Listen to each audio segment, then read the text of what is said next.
තව කවුරු හරි තමාව අත්හරිනවා නම් අත්හැරලම දාන්න.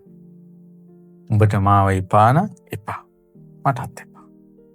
පිටිපස්සෙන් බලු පැටියෙක් වගේ වැටිගෙන යන්නේ නැහැ. සිංහෙක් වගේ නතර වෙනවා. කෙනෙක් තමාව අත්හරිද්දි, තමාව කෙනෙක් බැහැර කරද්දි, උඹ මට එපා කියද්දි එතනම නතර වුණොත් පිරිමියා. සිංහෙක්. ආය අඩියක් තියලා අනේ අනේ කියලා පිටිපස්සෙන් ගියොත් බලු පැටි. බලන්න ගන්න තීරණයෙන් තමන්ගේ පෞරුෂය තීරණය වෙන්නේ නැහැටි. පෞරුෂය තීරණය වෙන්නේ නැහැටි. අද කාලේ මොන පෞරුෂයක්ද? අද කාලේ මොන චාරයක්ද? මීට අවුරුදු 15කට විතර 20කට කලින් ඔය අපි ඉස්කෝලේ යන කාලවල. ඒකට ඒ කාලවල මේ ඔය ඉස්කෝලවල ටියුෂන් ක්ලාස් වල ඔය තරුණ ළමයි ජීවිතවල ප්‍රේම කතා ඇති වුණත් කොල්ලෙක් තමයි මේ කෙල්ලෙකුට හිතවත් වෙලා ආදරය ඇති කරගෙන අනේ මං ඔයාට ආදරේ කියලා කියන්නේ. අද බලන්න මේ චූටි පැටව කෙල්ලෝ හොයා යනවා මං ආදරේ ඔයාට මට ඔයාව නැතුව බෑ. මේ පොඩි කෙල්ලෝ කාල් මැසියෝ වගේ මොන චාරයක්ද, මොන ධර්මයක්ද, මොන හැදියාවක්ද. ඊට පස්සේ අර කොල්ලා ගණන් ගන්නෑ.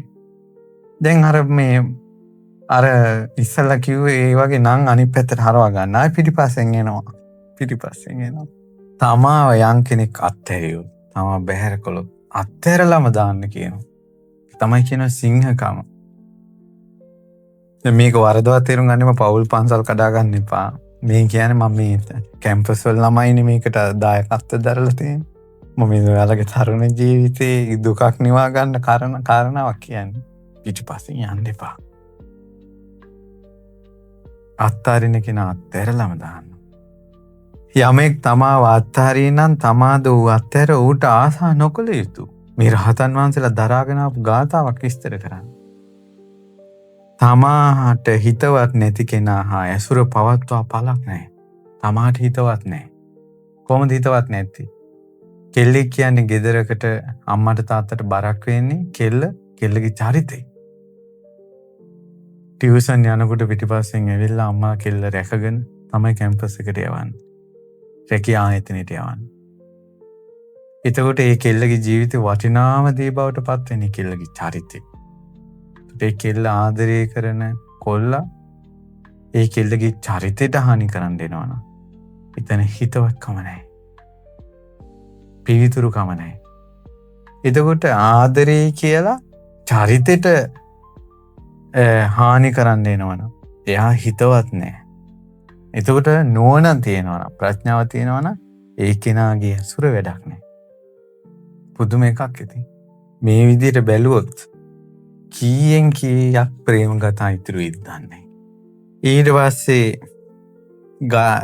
පස්සේ තමාව බැහැර කළා අත්හැරලා එපා ඔයා කිකිය අත්හැර යනකොට ඒ පිටිපස්සේ යන්න එපා කියනවා. ඇයි තමාට ආදරය කරන්න ලෝකෙ එක්කෙනයි දෙන්නේ? කවුරුත් නැතත් තමන්ගේ අම්මා ඉන්නවනේ, තාත්තා ඉන්නවනේ. තමාගේ චරිතෙත් රැකගෙන තමාට ආදරෙන් සෙනෙහසෙන් තමාව තේරුම් අරගෙනත් ඉන්න බැරි නම් ඒ වගේ අය අත්හරින්න කියනවා. කියන්නේ තමන්ට ඕන ඵලය එතන නැහැ. ගහක ඵලයක් නැතිකොට කුරුල්ලොත් ඒ ගහ අත්හරිනවා. ගසේ ගෙඩි නැති විට කුරුල්ලා යනවා නොවේ ගෙඩි ඇති ගහක් සොයා. ඇයි අම්මගේ ආදරේ තියෙන්නේ?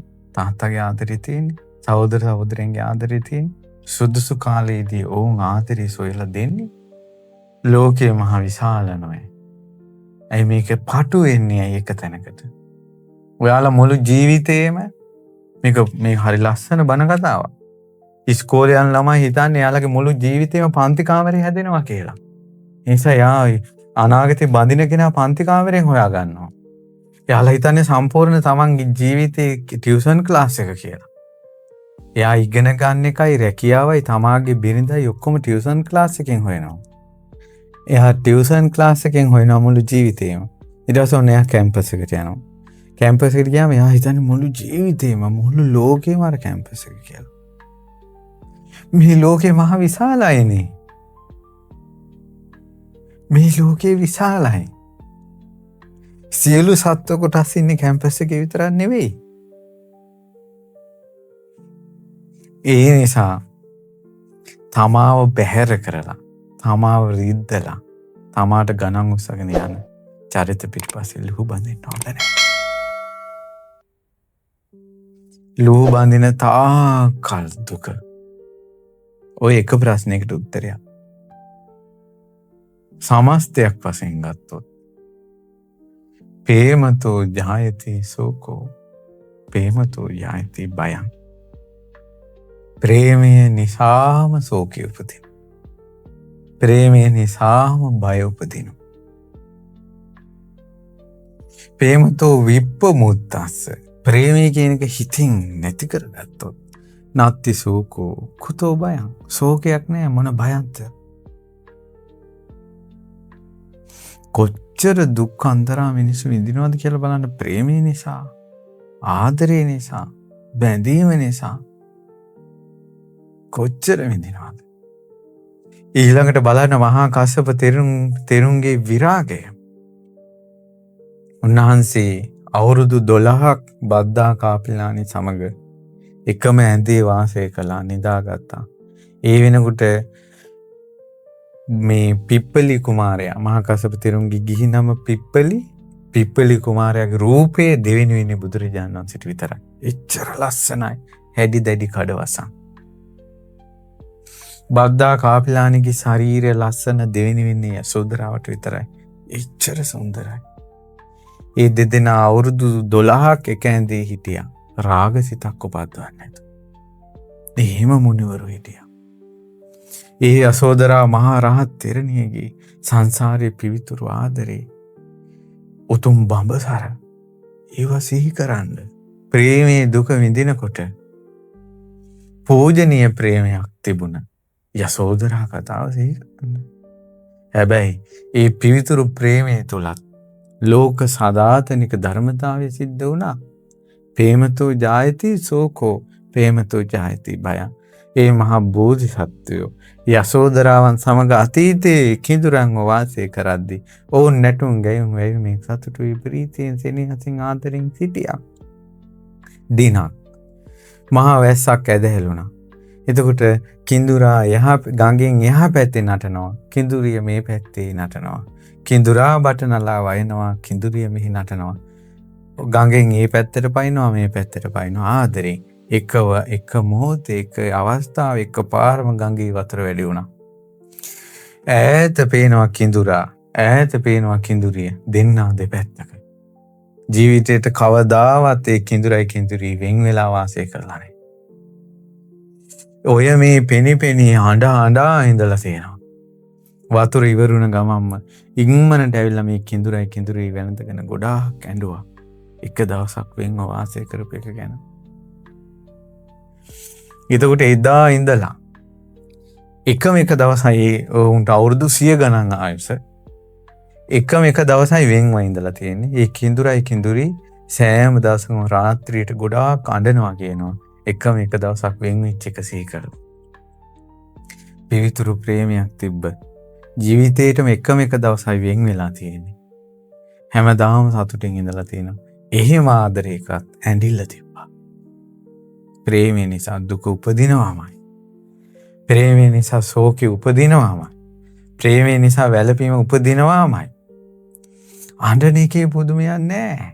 තියෙනවා. ඔබ ශෝක කරනවා නම්, ඔබ යම් දෙයකට බයයි නම්, ඔබ යම් දෙයකට ශෝක කරනවා නම් අනිවාර්යෙන් ඒක පිටිපස්සේ තියෙන එක්කෝ ප්‍රිය දෙයක්, එක්කෝ ප්‍රේමයක්, එක්කෝ කාමරතියක්, එක්කෝ කාමයක්, එක්කෝ තෘෂ්ණාවක්.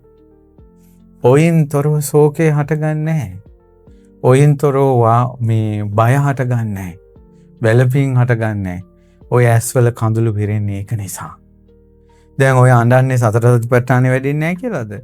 ඔය ශෝකේ සතර සතිපට්ඨානෙ වැඩින්නේ නැහැ කියලාද? නිවන නැහැ කියලාද ඔය අඬන්නේ? අඬන්නේ කාමයට. හොයන දේම හම්බ වෙයි. සංසාරෙත් ඔය දුකම හම්බ වෙයි. කරන්න දෙයක් නැහැ. සංසාරෙත් ඕකම හම්බ වෙයි. ඇඳිල්ලේ වැළපිල්ලේ ශෝකේ බයේ ඉවරයක් නැහැ.